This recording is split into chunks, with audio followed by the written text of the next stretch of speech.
SBM بودكاست. Our fourth topic for this evening is about the nutrition for children with special needs. So, Ms. Amima, how do you say that a child is belonging to children with special needs? How do you diagnose?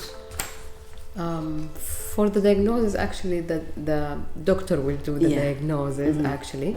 But for the nutrition aspect, let's say, it's vary from special need to another special need. For example, autism, ADHD, and different disabilities, for example, or special need for them. It vary a little bit, but there is some similarity in the eating, let's say, eating habit and eating aspect for them. Yeah. So the main thing we focus on, because these children, they have a unique dietary need, and also they have many sensitivities to food. For example, sensitivity to color, certain colors or certain food texture. So the mother or the parents may suffer from options when they provide food for these children. So when we talk about food, usually we look into the whole diet, the eating habit for the parents, and how it will affect the kids, and the food option, what they are currently eating or able to eat and tolerate, and what is the lack in the diet.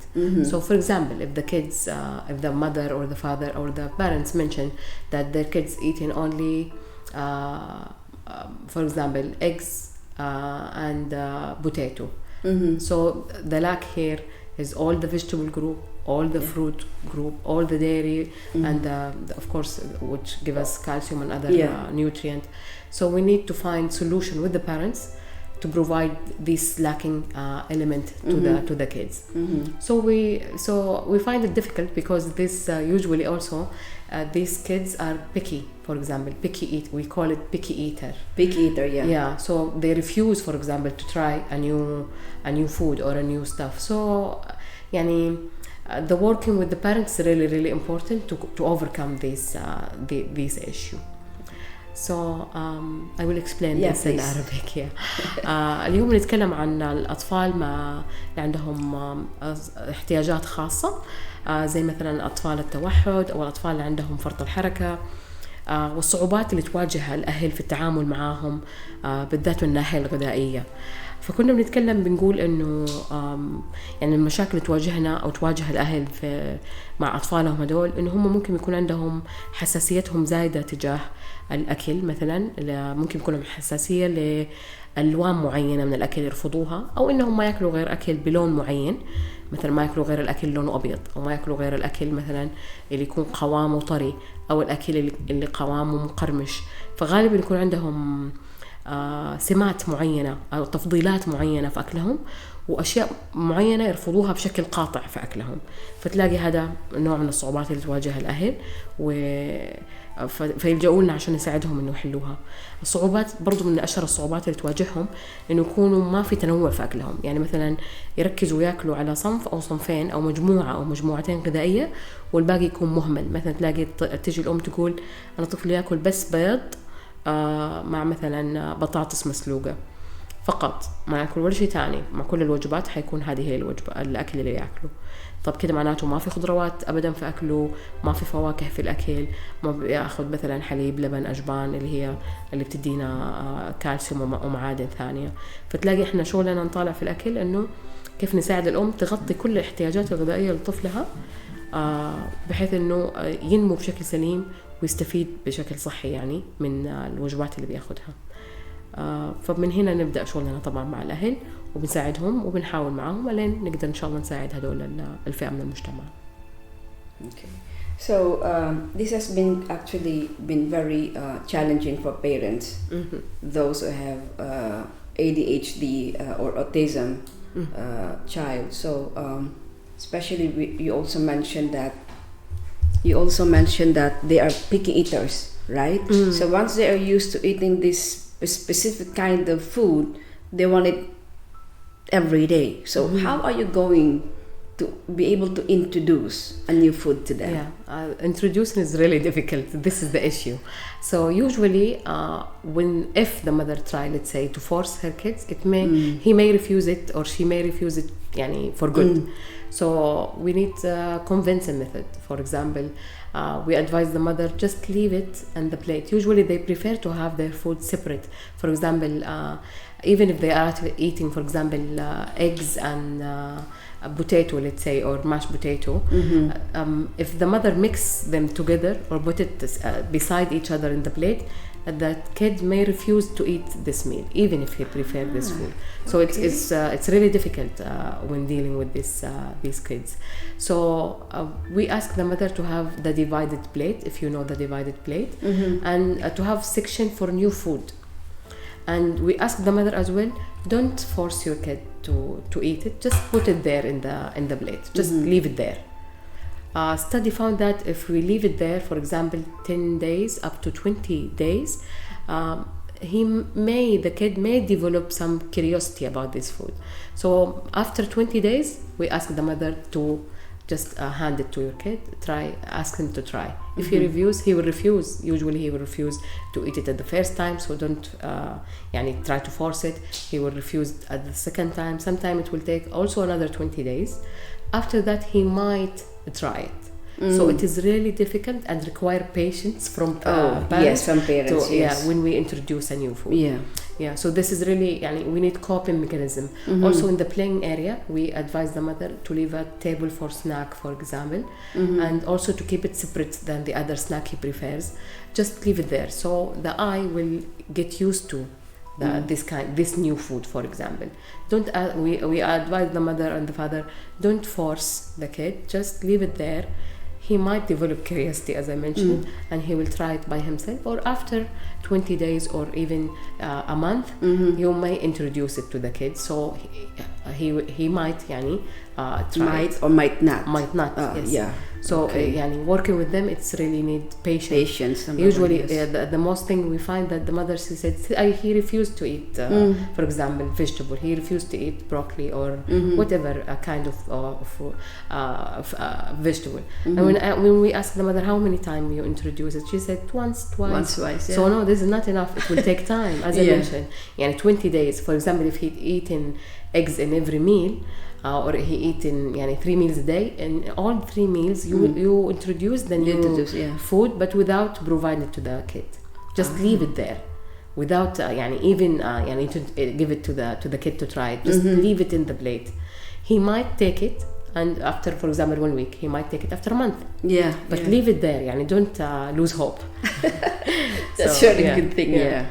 It might help. Okay. كنا بنتكلم عن الأطفال اللي عندهم البيكي إيتر، أو اللي نسميهم انتقائيين في الأكل، اللي غالبا يجوا مع الأطفال اللي عندهم احتياجات خاصة، مثلا زي اللي عندهم فرط الحركة واللي عندهم التوحد، فيكونوا يميلوا أنهم يأكلوا أكل محدد أو ما يجربوا أصناف جديدة.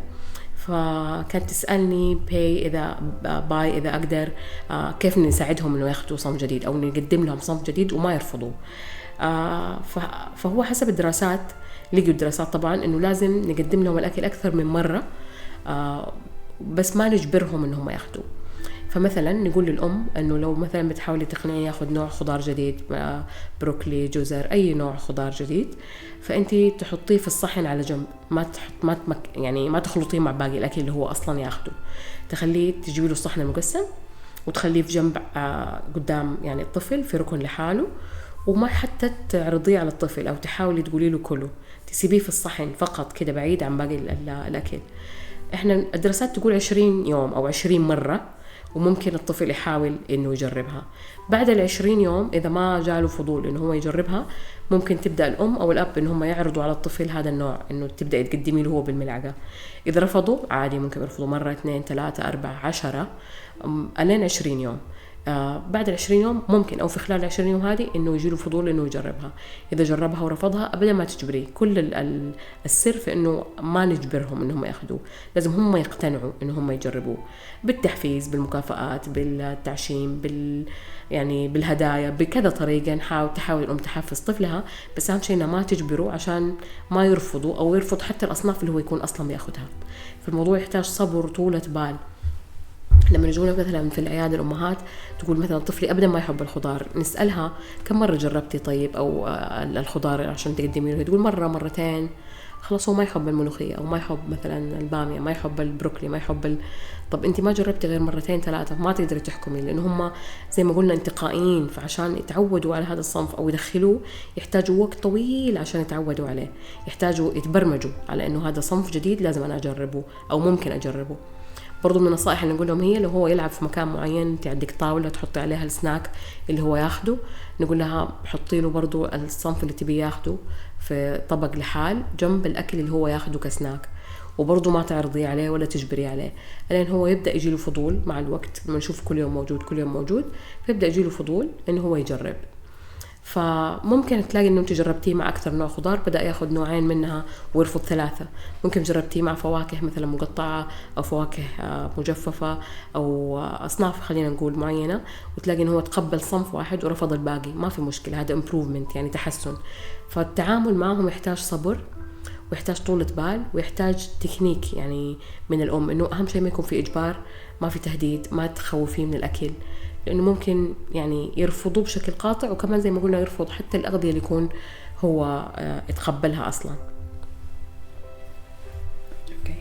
So, Ms. Amima, are there any diets you recommend for treatment or management of symptoms and autism, such as gluten-free, dairy-free, or casein-free? Yeah, sure. Or you mentioned it.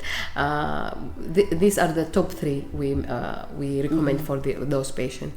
Gluten-free, that's we avoid all food that contain gluten, which is wheat, jowdar, barley, and regular oat. Okay. These are the food containing gluten, and we replace it, of course, with something gluten-free. For example, rice. Okay. Or potato. What kind of rice? Any specific rice? Any kind of rice. Usually it is gluten-free. The rice is gluten-free naturally. Okay. Also potato is gluten-free naturally. The gluten is only found, as I mentioned, in grains, in wheat and wheat product. So anything that contains wheat product, we need to avoid, of course, completely. Okay. Many mothers or many family, they found when they put their kids in the gluten-free diet, the symptom improved, or the ability to learn or to enjoy life. It's even if the kid is angry, or most of the time the anger will reduce a little bit. The difficulty with dealing with them will reduce a little bit. They can adapt to new behavior in an easier way. The symptom they are having, digestion system, it may improve as well in gluten-free diet. Many recommend that when they put put the kids in the gluten-free diet, they improve. The second approach is the casein-free diet. Yeah. So we avoid or we replace the regular milk and milk product with other source for calcium, for example, sesame or tahini or anything that has calcium in it, and we avoid the milk, especially cow's milk, to those kids. So it might also many mothers and many family, they reported also the symptom improved with ADHD and autism as well. The last thing is the lactose free, the same, because the lactose and the casein are the two they usually found in milk and milk product. So when we avoid lactose as well, also the symptom improved. Also for anyone suffering from any digestion issue, when we reduce the lactose or we avoid taking lactose, the symptom improved. So also we found it very, very good for this. What about chocolates? When you give them chocolates, I think they tendencies they become hyperactive. Usually, right? Yeah, especially the market one, the one that contains sugar in it. Yeah, because the sugar will make them hyperactive. But the cacao, the cacao, if it's dark cacao, dark chocolates. Of course, if you can take it raw and make some recipes at home, it's really healthy, really, really good for the health. But if we take the one from the market that has a lot of sugar and a little bit of cacao, so this is not advisable for unadvisable for everyone, but especially for those children. Okay, so we have discussed 4 topics this evening, and which is very, very much informative coming from you. You have so much in-depth knowledge of nutrition, about insulin, about metabolic syndrome, and I think people who would be listening to this one will get so much information on how important nutrition is. And thank you for having me again. Actually, take-home message that everyone, we need to take a good care of our health and our body and our soul as well. So just try to eat a variety of food, eat healthy, and enjoy what you are eating. Because even if you are eating healthy but you are not enjoying what you eat, so it may cause many health issues. So try to have your food in a good mood. Enjoy what you are eating. Chew carefully, hydrate very well, and sleep very well. Include all the healthy aspect we talked about, not only the food but all the environment of eating and food, and hopefully you will improve your health and you will be very successful in life إن شاء الله. طيب آخر شيء حابة أختم به اليوم هو شكرا إنه تصادفتوني اليوم، أتحتوا لي هذه الفرصة مرة ثانية إني أتكلم عن التغذية بشكل عام. حابة بس أنبه وأنوه على أهمية إنه إحنا نهتم في أكلنا، جودة الأكل اللي إحنا بناكله عشان جودة حياتنا تكون جيدة. فإذا كنا بناكل حتى لو أكلنا بشكل صحي بس ما كنا بننبسط بالأكل اللي إحنا بناكله، أو حتى كان أكلنا وإحنا مزاجنا سيء، فأكيد راح يسبب لنا مشاكل أكتر من إنه راح ينفعنا. فنحاول بس مو نهتم بجودة الأكل، كمان نهتم بالإنفايرمنت كلها اللي بناكل فيها، ناكل وإحنا مسترخين، نستمتع في اللي إحنا بناكله، نتأمل أو نمضغ أكلنا بشكل جيد عشان جسمنا يهضمه بشكل جيد، تكون مشاعرنا طيبة وإحنا نتناول هذا الأكل، ننام نوم جيد عميق ما هو متقطع وما يكون ساعاته غير كافية، عشان تتحسن صحتنا بشكل عام، وبالتالي يأثر على جودة حياتنا ويحسنها بشكل أفضل بإذن الواحد الأحد. وشكرا لكم مرة ثانية.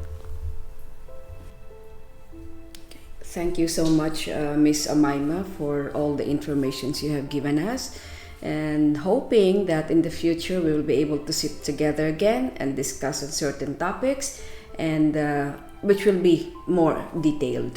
So thank you so much. On behalf of Soul Body Mind Center, thank you so much for coming. Thank you so much.